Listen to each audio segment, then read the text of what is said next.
What's up, everybody? My name is Emmanuel Heke, and I'm the host of the Church Boy Confessions podcast, available on Apple Podcasts and Spotify. Church Boy Confessions podcast is a podcast here to help you in your personal growth, both spiritually and mentally. And I do this with the help of the Bible and also the life experiences that I feel courageous or vulnerable enough to share at the time. Church Boy Confessions podcast is powered by Unassociated LLC, which is the page that you are on.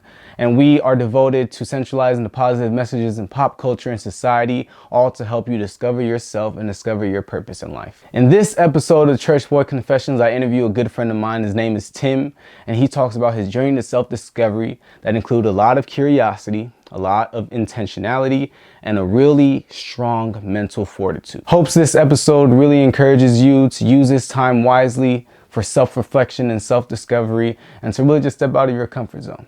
If you love what you see in this video or you align with the message of Unassociated, then hit the like and subscribe below. We kind of see that as amens and hallelujahs on this page. So if you like it, say amen. Enjoy. Good morning, ladies and gentlemen. Line up this week, but I'm here to tell you that, you can do it. It's a very present help, helping us. He will direct your path. And there you go.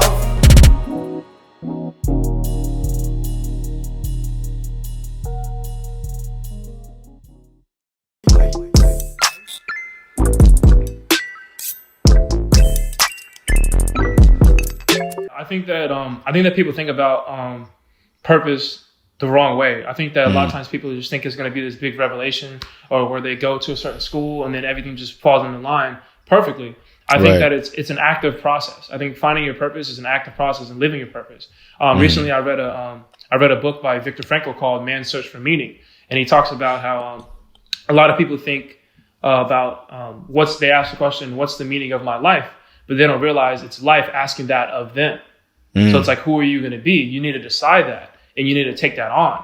Now, granted, I think that God gives us we have God-given talents, and we have certain things that resonate with us and our personality and our being that we're drawn to. Like for me, I was gonna play basketball, you know what I mean? But no matter what, I'm 6'8", and I just love the sport.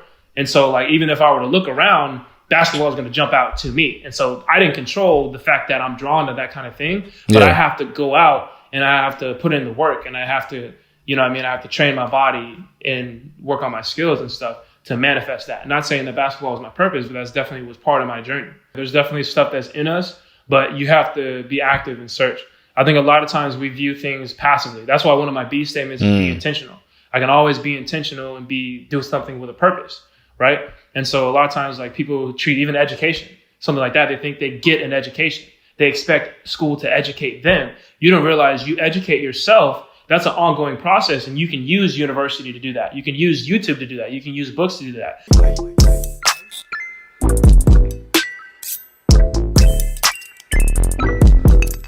I believe, God is the person that, he sets the flame. He starts it. He ignites it. But it's like, if we're not doing anything with it, we're not taking any action, you know what I'm saying? And we're just waiting on every inspirational clip that we see on Instagram to get us off our feet.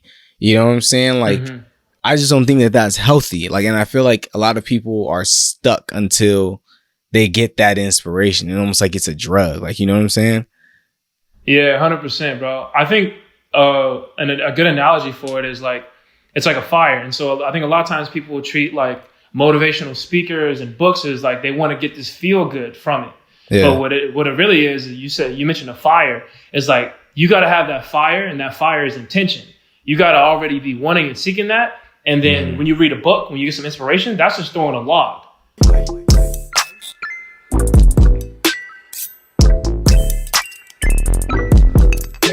I feel like not everybody's comfortable. Either they're not comfortable, or whatever it is that's stopping people from actually taking that time to self-reflect and figure out what they like to do, what they feel like God is pulling them towards, or whatever it might be. Why do you think that people are just so hesitant to go into that time of self-reflection?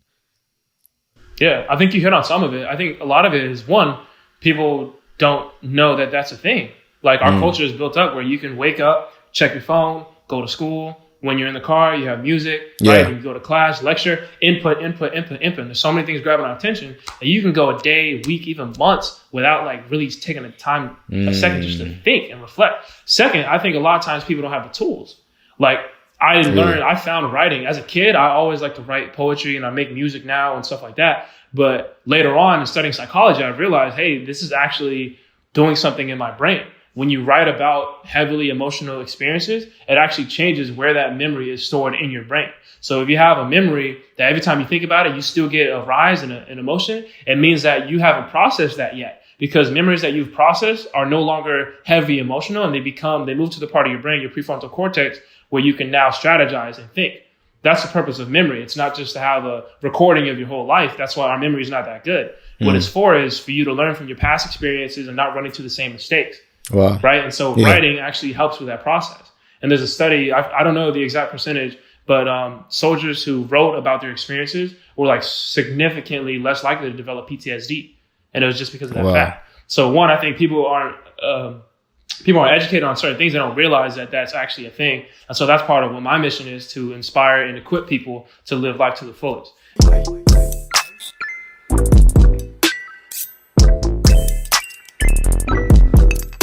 One of my teachers growing up gave me a quote, and I've literally never forgot this. This was when I was in the 7th grade, I believe.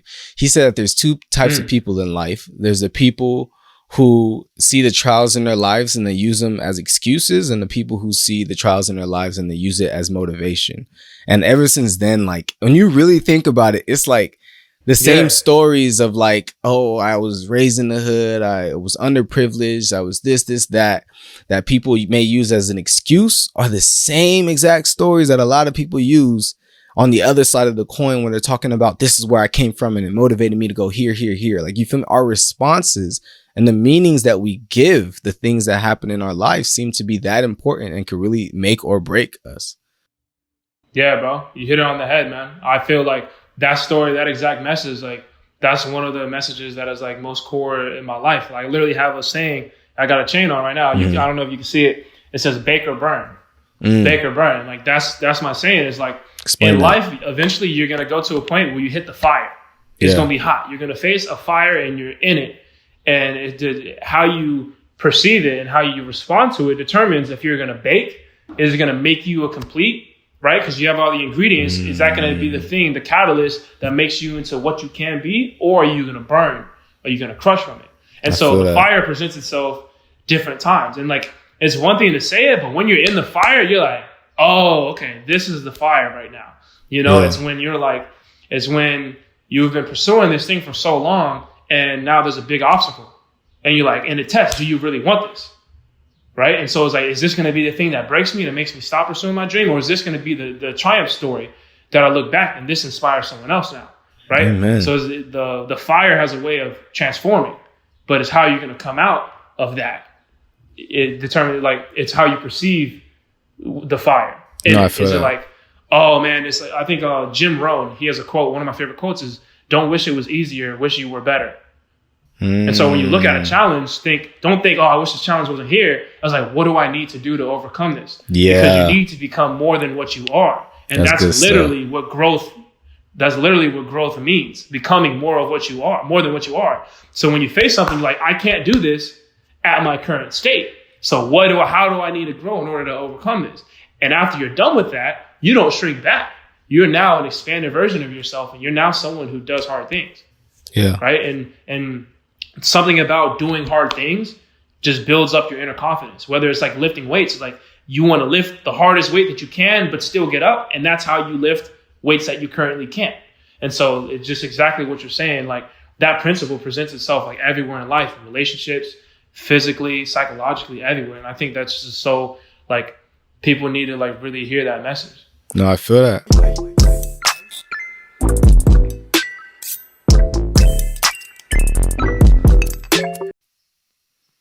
So I'd say, when in doubt, get curious. Ask yourself questions, or even something like, if someone offends you, get curious. Instead of taking offense, get curious. Why? What is that stemming from? What pain do they have that it stems from? And you'll find that you actually love the person more, and you actually won't even feel that insult. So get curious. Second, bake or burn. Ask yourself, like, identify moments in your life when you're in the fire. Yeah. Right? When something's tough, you're like, oh, I'm in the fire. So once you realize that, you're like, oh, this is actually an opportunity. This isn't a trial. This is an opportunity for me to grow. And so that's why my whole thing is EPOG. EPOG, the enjoyable pain of growth. It's about reframing how you view pain. Right? So if I'm lifting weights and I'm about to fall, I'm like, oh, this is EPOG right here. I'm in the fire. This is the enjoyable pain of growth. This is what growth feels like. It feels like being sore. But that's what getting stronger feels like. It's painful. So embrace the enjoyable pain of growth. And then, I'd say those are two of my main lessons. And a word of encouragement too is like, you never know what you're going through right now is in your life until it's over. Like, if you ever watched a movie and you go all the way up until the end, and then the last scene, you realize, oh, one of the guys was a good guy who was a bad guy or whatever. And it changes how you view the whole movie. No, right? Facts. And so you never know the scene at the very beginning. You don't know what that is until you've seen the whole thing. So your story's not over yet. So no matter what you're going through, you never realize like what that could be until the story's over. And so even when you can't see the meaning, right? Even when you can't find like how this is supposed to be good, like have faith that, in the story's not over yet. And you know what? I'm going to act in a way to make it worth it. Yeah. Amen, bro. Those are my three. Amen. Show, I love it. Amen. Tim. I love it, man. Appreciate Thank you so much, man. This is amazing, bro. You guys got to follow Tim. Shout yourself out, bro. Do all the shout outs, everything. Yeah. So Instagram, Timothy_John_. Good. Yeah. Really just follow my Instagram. I make music too. I'm on SoundCloud, Timothy John. Same thing. So check me out. Yes, sir. Love you, bro. And love you guys. Love you, man. Yes, have a good week.